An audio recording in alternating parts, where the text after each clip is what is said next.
You hear me talk a lot about a holistic approach to language learning in this channel. But what does that really mean? What does it look like? Well, in order to have a more holistic approach, what we need to do is to understand all the interconnected features and characteristics of language. And in order to do that, we need to slow down. So by slowing down, we can see these connections. And when we do that, it isn't only our English that improves, it's our whole life. So in this video, I'm speaking with teens in the UK, and it's an opportunity for you to listen to an authentic and natural conversation between two English speakers who know each other well. Now, Teens isn't an English teacher. She's just speaking the way people do where she lives. But don't worry, I've added lots of information for you to follow along without any hardship. And if you're wondering about me, my name is Tanya Meyer. I'm an English as a foreign language teacher to adults, operating at the intersection between efficient language acquisition and use, the practice of awareness raising, and cultivating happiness and joy. What's not to love? So get ready. Make yourself comfortable to learn new vocabulary and much more about very British things and traditions. And do stay until the end because we're going to have a little recap of what it means to have a holistic approach to language learning. Okay, so I'll see you at the end of the video as well. Let's get started. So here we are with teens. Actually, it's Christina. For many years, Tina, and then suddenly teens, and now that's who you are. And we know each other because your mother's parents, your grandparents on your mother's side, and my grandparents on my father's side were the same people. And so we are first cousins. Your mother and my father were brother and sister. They were siblings. Yes. And so we have basically known each other all of our lives. Yes. At least through letters and things like that at first, because you're based in the UK. You've always lived in the UK. And I was born and raised in Latin America until I moved to the UK, and then we were able to become friends like in real life. But yes, we've known each other for as long as we have been living. Exactly. So how are you? I'm fine, thank you. And how are you? I'm good. Thank you very much. Is it tea time in London? It's not tea time. It's in between. So it's in between tea time and now you can either call it supper time or dinner time, or actually some people call that last meal of the day tea. It's very difficult. So if you were somebody learning English and coming to this country, somebody might say to you, "What are you having for tea?" Now that could mean, "What are you having for dinner?" or "What are you having for afternoon tea?" And afternoon tea is a whole separate meal. Well, let's talk about that then. Okay. How would you interpret tea? If somebody said, "Would you like to come round for tea?" Would you then distinguish and say, "You mean afternoon tea or supper," or what would you say? Well, I would assume automatically that it was afternoon tea. So, okay. Or come round for a cup of tea. Right. Or come round for tea. Whereas if people invite you round and they mean for an evening meal, more likely they're going to say, "Come round for dinner." Right. Well, there you go. Yeah. So, okay. And so let's talk first about the cuppa. The cuppa, the actual thing. The thing. And so tell us a little bit about... Oh my God, tea. So tea, there are hundreds and hundreds and hundreds of different teas. I actually don't like tea very much. And I probably have 2 or 3 cups of tea a year. But When I say I don't like it, I'm a coffee drinker. So I'll drink coffee first thing in the morning, otherwise I don't function. And then I might have another cup of coffee. In fact, I will have another cup of coffee, and I'll probably have no more than 3. And then that's it. I won't have any more coffee, and then I'll just have water and soft drinks all day. Rarely do I have a cup of tea, but every single other human I know drinks tea nearly all day. I am the strange one. Right. So just jumping in here to talk about a very important aspect of language that few teachers talk about. And it's a system called discourse, which includes the way we take it for granted that what the other says, or what they don't say, or what we say or don't say, the way we react to each other is being understood correctly. So in this case, Teen says, I am the strange one. And I go, right. Did you notice that? Here, let's play that bit again. I am the strange one. Right. So now, I'm not saying, yes, you are strange, Teens. We're talking about tea.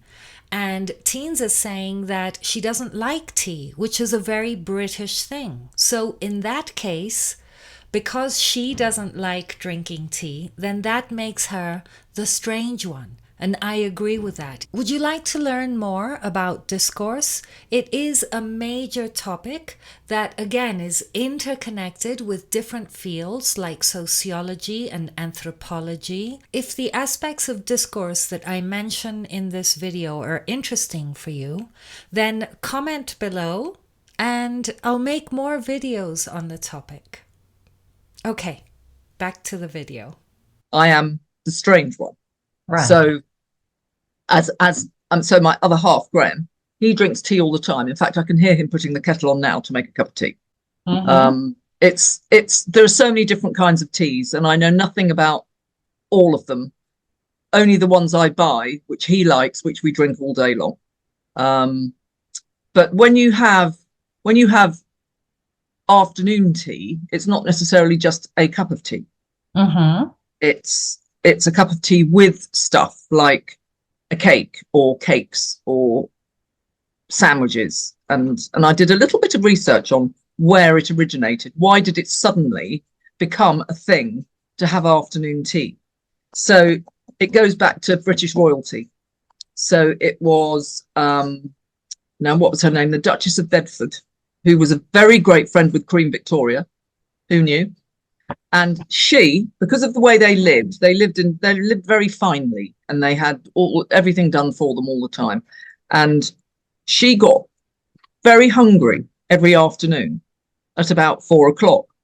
So from lunchtime, anywhere between 12 and 1 to 8 o'clock, it was too long for her. So she asked her staff to bring her a cup of tea with a cake. And then it grew from there, and there it was born, and there it became a thing. And that was where afternoon tea was born, the actual event of afternoon tea. So she had tea brought to her from then on every single day with little sandwiches, because she also knew the Earl of Sandwich. I wonder where that name came from. And a cake or cakes. Right. And then there it began. So it's interesting. And then yes, forevermore, it's been a very, very British tradition, which has gone on through the world.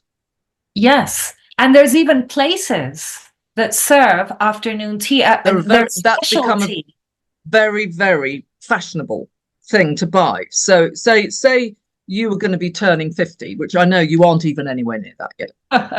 Please. Okay. But it's a really good present to buy somebody, more ladies really, as a present, afternoon tea for 2 at, say, the Savoy Hotel in London. And you get everything is just so, I get really envious of how they do that, because I love baking. So I get really envious about how they make these most exquisite cakes and the decorations, and it's unbelievable. So you get beautiful tiered trays with all these sandwiches. And one thing I forgot to say was it usually comes with a scone and fresh cream and jam. Right. As well. So you get all that. The pronunciation then, it's scone. It can be scone in some Not places in my in the world. world. Not in, Yeah, but it's a scone. it's a And scone then to me. there's a whole debate about whether it's the cream or the jam first, First. and all That's kinds of, Devon and Cornwall. right. So in Devon, it's the jam first with the cream on top, and in Cornwall, it's the cream first with the jam on top. And in your world, I'm Devon. I'm jam first. jam first and cream on Yeah, top. Really? yeah. Now Yeah, yeah, that, no. That's how I would do it too, yeah, actually. because otherwise you mess up the cream. Yes, of I mean, you mess course. up cream, and that would be an occasion where I would have a cup of tea. Mm, You have to. right. And so what do you enjoy in the English, in the English way of things? What would you say is an English tradition or an English activity that you enjoy? Lots of walking. We Walking. like walking as Brits, and it. I think again, traditionally, it was a Sunday thing. Get the kids out of the house, get some fresh air in them, make them move so they're not just sitting there vegetating. And it certainly was. I mean, as kids, we were brought up always in the countryside, and always we were outdoor kids. So it was nothing new for us. It was the norm. But more now, because of technology and how kids are ruled by technology, I think more and more and more people are making that tradition come back because the parents are worried about the kids having so much screen time. So Right. that Sunday tradition, let's all go out as a family, let's go for a walk. That's it. It used to be a very traditional thing, and I think it's a bit more so now. When I lived there, I do remember going for actual walks with the boots, Yeah, putting the boots on, going out, perhaps even getting into the car to go to a place like Knoll Park, which is where I went. There were deer and everything, and there were paths, to walk. And it was a good long hour to walk around well, these that's beautiful. that's not a long walk in our world, because with dogs and things like that, we don't have a dog now, but my sister has a dog, and Yes. a lot of our friends have dogs, and when you take the dogs out, it's a minimum of an hour. You're looking at 2 hours, and you Right. always have to put your boots on because it's always raining and muddy, Because even it's in the summer, you yes. know. So raincoats, boots, hats, and away you go. And of course, the dogs, the muddier and the rainier, the more they enjoy it. So, Yes. No, because there's no such thing as bad weather, teens. isn't Only that? bad clothing. Yes, that's true. I like that. Yeah, I learned that when I was there, because that's what Yeah, people would say to me, like, what, you're going out? It's freezing outside. And they would say this to me. So on went the hat and the scarf and the gloves and the boots. And then it doesn't really, everything else is fine. As long as the yeah, head, the neck, the hands, and the feet are warm, then everything else is fine. That's exactly. what I discovered. What fun Yeah, to go out with the dogs, but it's beautiful there. it's That's beautiful. something that, but of course you're not in London, you're not in one of the big cities. You're kind of on the outskirts, more in the Yeah, countryside. And so there are so many wooded areas around, protected it's areas where you can green belt. So green. it's green belt. So it means it is a lot of it is protected. It can't be built on. And there is an awful lot of green space and green land area, parks, woods, all that. It's perfect. It's dog heaven. It's Right. absolutely perfect. And so what's the plan for Christmas? Well, it's always busy. It's always filled with lots of people. Um, I mean, traditionally, you've got your Christmas Day, which is just eat as much as you can Oh, but hang on, let's all stop day there long. Yeah. because here's another feature of discourse, interrupting. Did you notice how I did that? I say, hang on to interrupt, and then let's stop there. And Teens acknowledges the interruption. She goes, yeah. So in that moment, she's giving me permission to interrupt the conversation. That means that she has to stop saying what she was saying because I want to say something quickly. Let's watch that little section again. Oh, but hang on, let's stop all day there, long, because this is an informal and very common way of interrupting in spoken English.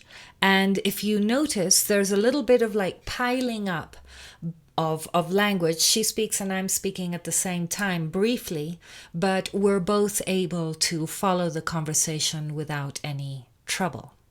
How is interrupting viewed in your culture? Is it okay to interrupt like this? Comment. Let me know. Yeah. Christmas Day is the 25th of December in the UK, and here in Latin America, well, in Mexico, Christmas is celebrated on Christmas Eve is the celebration on the 24th. So that is very European. So in like Spain and Italy, they tend to do the same. I'm not sure if it's just the UK, which is just the 25th. I don't think so.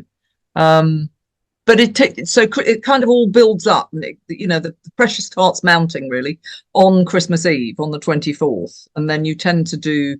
I mean, a lot of villages and towns do Christmas carols at I can't remember what it's called, midnight mass on Christmas Eve, right? And then they'll go and do that, and then that's their run up to Christmas Day.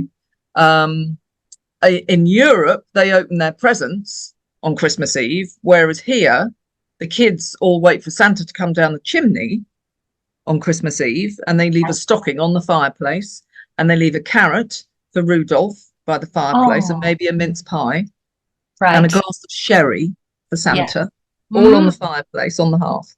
And then that's on Christmas Eve, and then the kids come rushing in at 4 a.m., whatever time they get up, because they can't sleep. And they come in, they find crumbs on the plate and the top of the carrot left, because obviously they don't eat the top of the carrot, and the sherry's been drunk, and everybody's happy. So that's how it starts, really. With the kids opening presents first thing on Christmas morning, making sure that Santa made his visit, and then opening the presents, and then what? And then everybody tends to kind of do the same. All the grown-ups do all theirs, and then the day just moves slowly into the kind of food preparation thing. And obviously you've got the traditional turkey with all the trimmings in abundance, which includes normal roast type vegetables. So you've got potatoes, carrots, whatever vegetables you do. It tends to be quite traditional to do something like a red cabbage and carrots and Brussels sprouts. Oh my goodness, how did I nearly forget that? Brussels sprouts very, very, very famously have to go with Christmas dinner. Cranberry sauce, bread sauce, and obviously loads of gravy. So then you're already full, because the kids and you have all been eating and drinking all morning, all the yummy things you've got in. So already you're full, but somehow you manage to eat your Christmas dinner. And then the Christmas pudding. So I don't know if you have Christmas puddings. I doubt if you do. No. It's just a round bowl shaped, rich fruit pudding. It's made months before. It's steeped in brandy. You have to keep feeding it over the months. When you make a Christmas pudding, you feed it with brandy. You can imagine. It's just an alcoholic bomb. Literally an alcoholic bomb on top of everything else you've consumed throughout the day. It's actually, I can't do it. It's just too much for me. I can't do it. It's most of the men do. They love it. It's called a Christmas fruit cake on this side, and of course it doesn't have as much brand. It's not prepared in the same way. This is so rich. It is rich. So rich. But it's traditional. It's very traditional. So that's Christmas Day. That's Christmas Day. And then that moves into the evening. It's not quite Christmas Day, because then after that you tend to, traditionally, all of you, because there's always a few people on Christmas Day. That's the whole point. You get everybody together. That's the whole point of it. So you then stay at the table and you play games, stupid games, board games, things like that. And what kind of, like, charades or That's a little bit more old-fashioned now, and it's very tame actually compared to some of the games now. But there's so many different board games available now that and they're all interactive. You can do teams. They don't have to be individual things, so you can have teams of 2 and 3 people. And if you've got 9 of you or 10 of you, it's great. Oh, we do stop. I forgot something really important. So at 3 o'clock, right, every Christmas Day, this will be the first year that the king will make a Christmas Day speech. right. So at 3 o'clock for 70 years, the Queen made a Christmas Day speech. Right. And for the first time, King Charles III will make his Christmas Day address to the nation. So everything stops for that. So you all rush into the telly and watch that. And we're always so late with cooking that we're never sitting down and eating by then anyway. You know, you say, okay, it'll be ready at 2 o'clock. It never is. Not till about 4 o'clock ever. And the day just rolls. That's all I can say. It just rolls through. And it doesn't matter because why would it? It just doesn't matter. Well, that's lovely.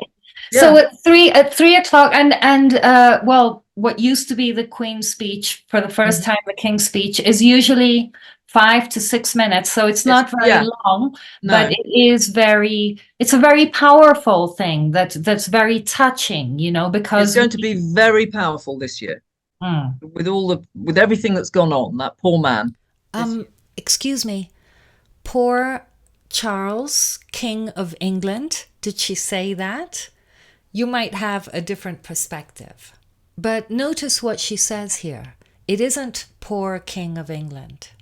And of course, she isn't referring to money. The King of England is a very rich man who enjoys many privileges. That's true. But what she says is that poor man. That poor man. And so here she's referring to King Charles in his humanity, in having been raised as the heir to the throne and having lived as successor most of his life. He's 75 years old, and then becoming king at the passing of his mother. How dreadful. Being launched immediately into becoming king after 75 years and the death of his mother, and assuming all the duties and responsibilities that involves. Because yes, whether you believe it or not, the British royals are very busy people. There are so many demands on them, and they have such a tight schedule. They work really hard. And so having to assume all of that immediately after the passing of his mother must have been very difficult for him. And that, together with the fact that it all takes place in the public limelight, is what Teens is referring to when she says that poor man. Back to the video now. With everything that's gone on, that poor man this year, and with everything that's going on in the world, I think it'll be like you said, it's a good word. Good word. Yeah. And I always watch it, perhaps not live, but you know, it gets put up on YouTube. So I always watch it. Every year I watch, perhaps, like I say, not live, but at some stage, because 3 p.m. for you is 9 a.m. here. And so, you know, I'm just not ready to watch it. But can you get UK TV? No. No. So what I watch is the programs once they're uploaded on YouTube. So YouTube is my go-to place. And that's why I have a channel myself, is because when I moved to Mexico from the UK, I missed English television so much. I was like, you know, it was just really, wow. Because of the quality and just, you know, everything, all the programs and everybody that made me laugh. And TV is such an integral part of life in the UK. It really is. I missed it a lot. And it was through YouTube that I was able to reconnect and find, you know, all the people that I was familiar with. And so, yes, the King's speech will be put up on YouTube, and that's where I'll watch it. I think you can watch the BBC's on your computer, But would have to be live, wouldn't it? Because we can't watch BBC when we go to Spain on holiday. We can't get BBC only live. You can't get it on catch up or anything like that. So right. Okay, so Christmas Day then. So now that's it's that. coming to the end of the day. People crawl into bed at some stage, literally exhausted from all the. Because another thing is that in the winter in the UK, yes, there's all the frenetic preparation leading up to Christmas Day, but it's not social, right? But then the Christmas Day is an extremely social day. Yeah. It's like you throw everything into it. Yeah. That's what, and then that's the result for one day and one day only. But then on Boxing Day, right, very often, so you wake up a bit jaded. Boxing Day is the day after Christmas Day. The day after Christmas Day. Day. 26th of December. Yes. Now, unfortunately, a lot of the shops open again on Boxing Day, and all the big sales start. So I find that a real shame. I hate that. I absolutely hate that. I think they should, because when we were kids, nothing opened until the 27th. And so we'd have to wait. We'd have to wait to save all our Christmas money. If we got Christmas money or vouchers or something like that, we'd be gutted that we couldn't go to the shops. Our parents were over the moon, but we would be gutted because we had to wait. And I think it should be like that. You know, they're open all year, these shops. Give it a break. You know, anyway, that's another. And let people rest, because after all that activity on Christmas Day, then the lovely thing about Boxing Day is that you get to stay at home and cuddle up in front of the fireplace and not move. We do, but the difficulty there is some people, the younger ones, so like my daughter Jen and her other half, they've both got families. So who has what and who sees who on Christmas Day? So what they have to do is they have to share it. So as is more traditional now, there are two Christmas days almost, because you have one Christmas Day with one set of parents, and then you do the whole thing all over again, even if it's not the same food, but it's the same kind of process. It's all the leftovers. Yeah, we do a buffet on Boxing Day, and everybody just piles in. It's great. Because it's all leftovers plus a bit more. It's great. Delicious. Yes. Probably, maybe even better. It's gorgeous. That's my favorite. Right. Really gorgeous. So that's what happens on Boxing Day. And then the 27th, that's when it all starts to get, you can't start to go off. And then generally thank goodness that's over. Right. So that was my chat with teens about very British things and traditions, including Christmas. And so what I'd like to do now, as promised at the beginning, is to do a little recap. What have we learnt together? Let's reflect. The first thing is that you've practiced listening to an authentic conversation in English. You've also been able to listen to teens speaking in her beautiful RP accent, that's received pronunciation, and to myself speaking in an international global English accent. You've learnt some features of UK pronunciation, in particular the long O sound in walking and more, and the intrusive R that is only heard in connected speech when a word normally finishes in a vowel like more. The English do not pronounce that R sound at the end unless the next word is followed by a vowel sound at the beginning, like and. So more and more, but just more. What else? You've learnt a lot of vocabulary to talk about British traditions. What new words or phrases do you remember from our conversation? And you've also learnt about a few features of discourse, in particular, how it's understood that I'm not calling my cousin strange, and how it's culturally okay in English to interrupt one another. Now, from here, you could focus on any of these aspects and take them further. And whenever you listen to English or read it, you could have this kind of approach. In other words, focusing not only on the what, but also on the how. I hope you like this video and that it's helpful, and I invite you to check out the links in the description box about my ongoing English training program. You can also download my free 30-page guide on revolutionizing your English, filled with strategies and ideas that you can put into practice straight away. And I leave you with a playlist if you want to watch a series of related videos, or another video right here. And subscribe to the channel, share it with your friends, and I'll see you in the next video. Take very good care until then.